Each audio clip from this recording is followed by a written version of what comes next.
Mind 5 academy में मैं दीपक sir आपका तहे दिल से स्वागत करते हैं। सीटेट एग्ज़ाम में प्रीवियस ईयर में जो क्वेश्चन पूछे गए हैं सीडीपी बाल विकास के, उन सभी प्रश्नों को इस क्लास में कराने वाले हैं, तो सभी लोग जुड़ जाएं। चैनल को अभी तक सब्सक्राइब नहीं किया तो चैनल को सब्सक्राइब कर लेना, लाइक और शेयर कर देना। पहला क्वेश्चन है, अधिगम और विकास एक दूसरे से जुड़े हुए हैं।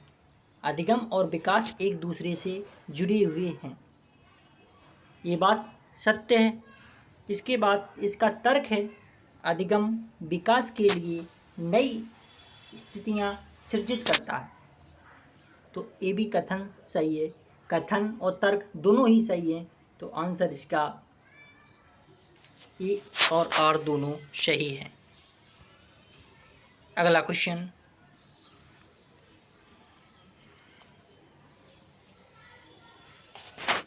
बच्चों के विकास के बारे में कौन सा कथन सही है? तो बच्चों के विकास के बारे में कौन सा कथन सही है? विकास एक सहज रूप से होने वाली प्रक्रिया है, किंतु इसे सुसाधित करने के लिए उपयुक्त परिवेश का होना आवश्यक है। किसका? बच्चों के विकास के लिए विकास एक सहज रूप से होने वाली प्रक्रिया है, किंतु इसे सुसाधित करने के लिए उपयुक्त परिवेश का होना आवश्यक होता है। आंसर इसका ए करेक्ट है। अगला क्वेश्चन, किस प्रक्रिया में बच्चे समाज में रहने के तौर तरीके सीखते हैं? तो समाज में रहने के लिए किस प्रक्रिया में बच्चे समाज में रहने के तौर तरीके सीखते हैं? आस पड़ोस,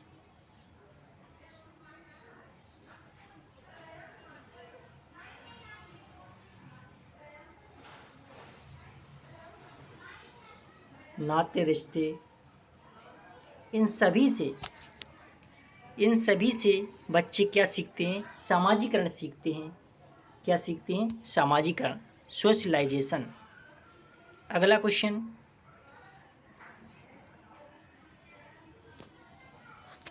अभिकथन है 6 वर्षीय सरला संरक्षण और क्रमांकन के कार्य नहीं कर सकती।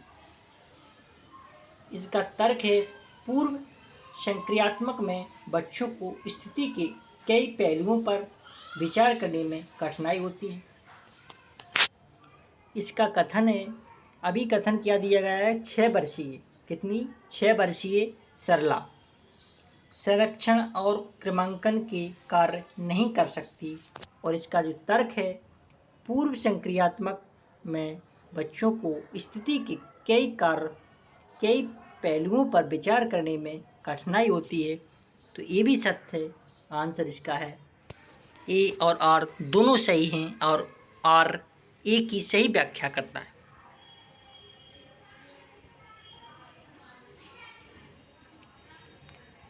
अगला क्वेश्चन, पियाजे के अनुसार इनमें से कौन सा कारक संज्ञानात्मक विकास में महत्वपूर्ण भूमिका निभाता है? तो पुनर्बनन, यह स्किनर,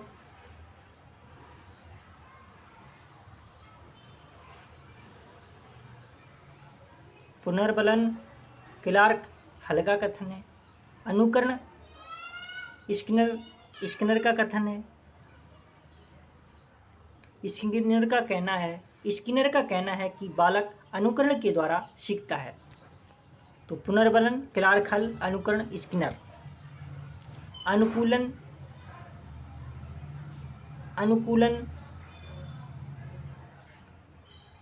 अल्बर्ट बंडूरा।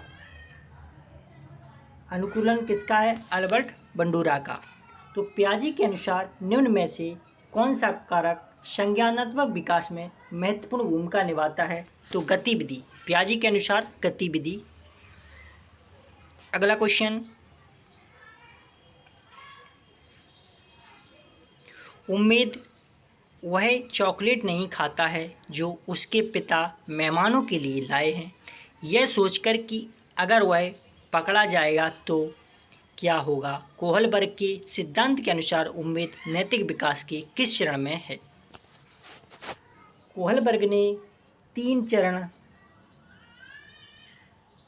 6 पद इन्होंने बताए हैं।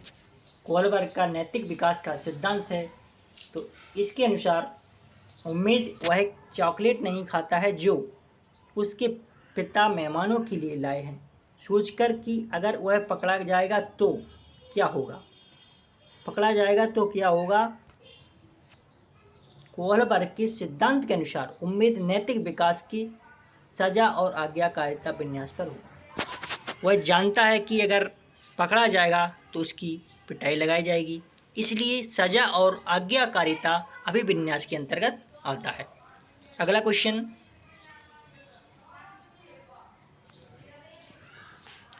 किसने प्रतिपादित किया कि सीखने की प्रक्रिया तब होती है जब बच्चे अपने से ज़्यादा ज्ञान वाले समकक्षी व वयस्कों के साथ साझी गतिविधियां करते हैं?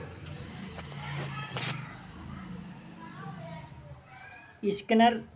किसने प्रतिपादित किया कि सीखने की प्रक्रिया तब होती है जब बच्चे अपने से ज़्यादा ज्ञान वाले समकक्षी व वयस्कों के साथ साझी गतिविधियां करते हैं? यह कथन लेव वाइगोस्की का है। किसका? वाइगोस्की।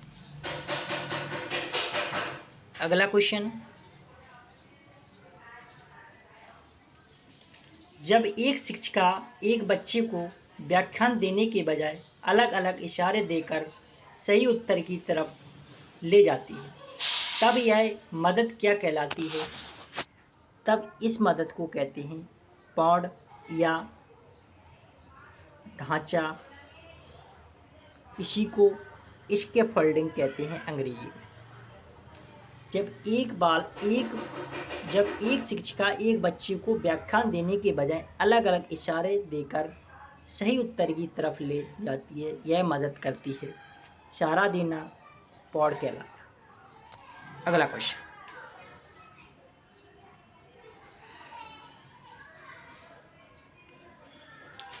प्रगतिशील कक्षा में अधिगम। प्रगतिशील कक्षा में अधिगम का निर्माण होता है सक्रिय रूप से छात्रों द्वारा स्वयं किया जाता है। प्रगतिशील कक्षा में अधिगम कैसा होता है? तो सक्रिय रूप से छात्रों द्वारा स्वयं किया जाता है। कैसा? सक्रिय रूप से छात्रों द्वारा स्वयं किया जाता है प्रगतिशील शिक्षा, प्रगतिशील कक्षा में अधिगम। अगला क्वेश्चन, हॉवर्ड गार्डनर ने कौन सी धारणा को चुनौती दी है? तो हॉवर्ड गार्डनर ने एक बहुबुद्धि का सिद्धांत दिया था। इस पर इन्होंने जो चुनौती दी है, बुद्धि पूर्व निर्धारित और निश्चित होती है। कैसी होती है? बुद्धि पूर्व निर्धारित और निश्चित होती है। यह हॉवर्ड गार्डनर ने इसको चुनौती दी है। अगला क्वेश्चन,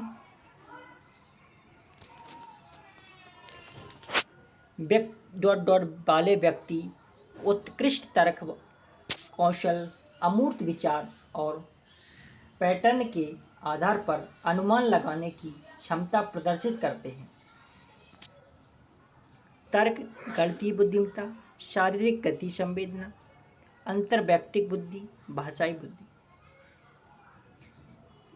तर्क कौशल, अमूर्त और पैटर्न के आधार पर अनुमान लगाने की क्षमता प्रदर्शित करते हैं। भाषाई बुद्धि एक कवि में होती है। किसमें? कवि में। शारीरिक बुद्धि एक शरीर से होती है, शरीर की गतिविधियों से होती है, लेकिन क्वेश्चन में पूछा है कि अमूर्त विचार गणितीय, तर्क गणितीय बुद्धिमत्ता से होते हैं। किससे? तर्क गणितीय बुद्धिमत्ता से। अगला क्वेश्चन,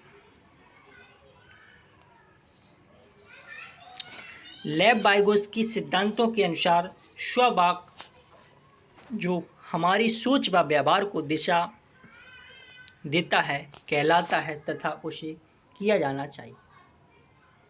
लेव वाइगोस्की सिद्धांतों के अनुसार स्वयं वाक, जो व्यक्ति स्वयं बात करते हैं उसे निजी संवाद कहा जाता है। क्या कहा जाता है? निजी संवाद या व्यक्तिगत वार्ता, निजी संवाद या व्यक्तिगत वार्ता कहा जाता है। लेव वाइगोत्स्की सिद्धांतों के अनुसार स्ववाक्य जो हमारी सोच व व्यवहार को दिशा देता है निजी संवाद कहलाता है तथा उसे प्रोत्साहित किया जाना चाहिए। क्या किया जाना चाहिए? प्रोत्साहित। अगला क्वेश्चन,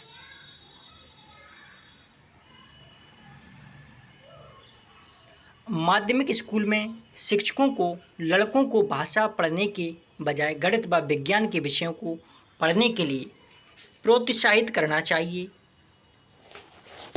अभी कथन है कि माध्यमिक स्कूल में शिक्षकों को लड़कों को भाषा पढ़ने के बजाय गणित व विज्ञान के विषयों को पढ़ने के लिए प्रोत्साहित करना चाहिए। ये सत्य है। इसका तर्क है लड़कों में भाषा को पढ़ने की जन्मजात क्षमता नहीं होती। ये भी सत्य है, जन्मजात किसी की नहीं होती है ये। तो आंसर इसका है ए और आर दोनों सही हैं और ए आर ए की सही व्याख्या करता। अगला क्वेश्चन, मूल्यांकन किस उद्देश्य से नहीं किया जाना चाहिए? बच्चों की तैयारी के स्तर को पता लगाना, इससे किया जाना चाहिए। शिक्षण अधिगम पर मनन करने और उसमें संशोधन करने, इससे किया जाना चाहिए। बच्चों की शिक्षा का समर्थन और सुरक्षा से करना चाहिए, लेकिन बच्चों में डर और सीखने का तनाव पैदा करने से नहीं किया जाना चाहिए। तो इसका आंसर सी। अगला क्वेश्चन,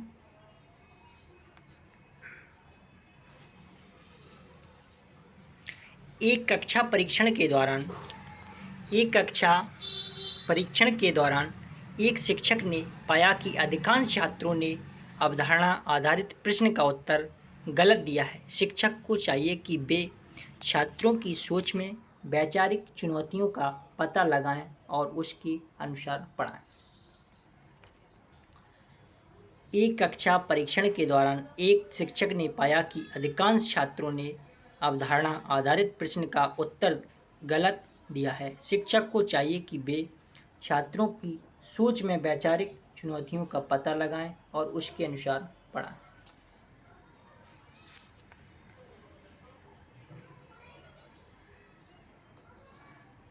अगला क्वेश्चन,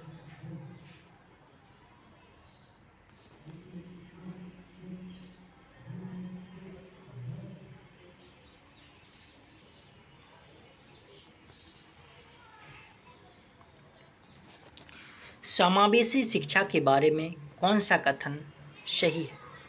समावेशी शिक्षा के बारे में कौन सा कथन सही है? यह शिक्षा का वह तंत्र है जिसमें विकलांगता व बिना विकलांग वाले विद्यार्थी इकट्ठा बैठते हैं। ये बात सत्य है। इसके बाद इसमें बहिष्करण, भेदभाव तथा भागीदारी और सीखने में अन्य बाधाओं को दूर करते हुए सभी विद्यार्थियों की भागीदारी को सुनिश्चित किया जाता है। इसमें बच्चों व वयस्कों के बीच के अंतर की सीखने में बाधक के रूप में देखा जाता है। तो ये गलत है। आंसर इसका बनेगा पहला और दूसरा, ए इसका करेक्ट आंसर। अगला क्वेश्चन,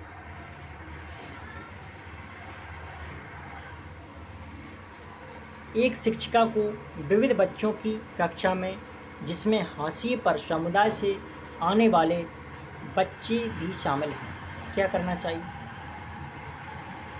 एक शिक्षिका को विविध बच्चों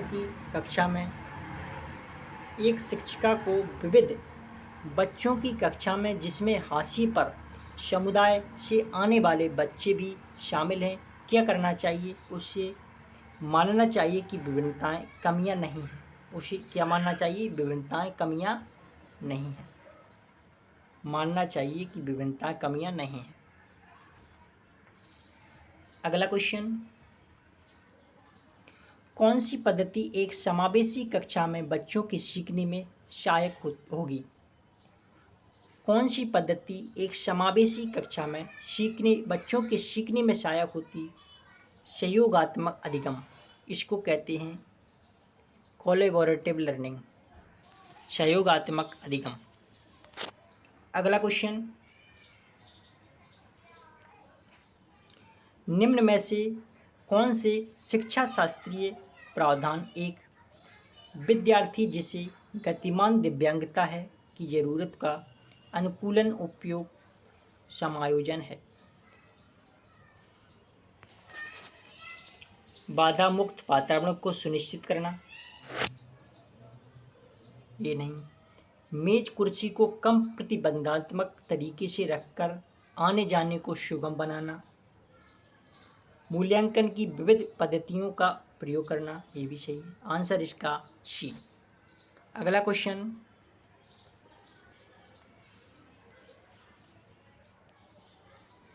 निम्नलिखित में से रचनात्मकता के विशिष्ट संकेतक कौन से हैं? निम्न रचनात्मकता के विशिष्ट संकेतक कौन से हैं? बारंबार अभ्यास की आवश्यकता नहीं है, ध्यान केंद्रित करने में असमर्थ, ये भी नहीं है, जोखिम उठाना, पहला जोखिम उठाना है, लचीलापन, ये भी है, वरीयता के लिए सहिष्णुता, ये भी है। तो आंसर इसका है बी। अगला क्वेश्चन,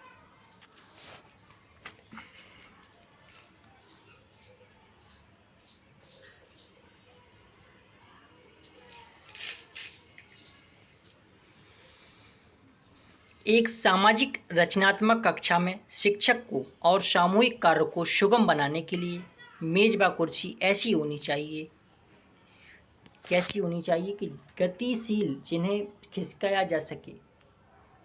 एक सामाजिक रचनात्मक कक्षा में शिक्षक को गतिशील और सामूहिक कार्य को सुगम बनाने के लिए मेज व कुर्सी ऐसी होनी चाहिए जो खिसकाई जा सके।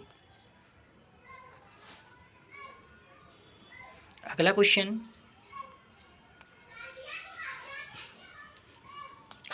अधिगम को केवल सीखने में स्थायी व मापा जा सकने वाला बदलाव देखना समस्यात्मक है, ये सत्य, इसका अभिकथन सत्य है। इसका तर्क है, सीखना एक जटिल क्रिया है जिसमें आंतरिक रूप से होने वाली प्रक्रिया भी शामिल है। तो तर्क भी इसका सत्य है। आंसर इसका है ए। ए और आर दोनों सही हैं और ए आर की सही व्याख्या करता है।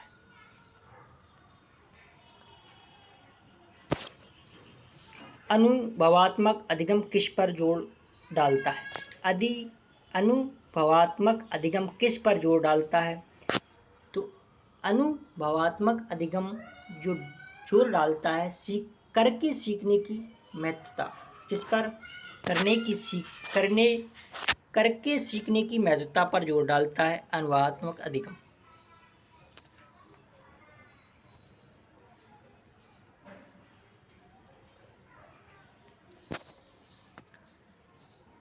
जब छात्र स्कूल की अपेक्षाओं के अनुसार प्रदर्शन करने में सक्षम नहीं होते हैं तो स्कूलों को अपने पहले निम्नलिखित पर ध्यान केंद्रित करना चाहिए।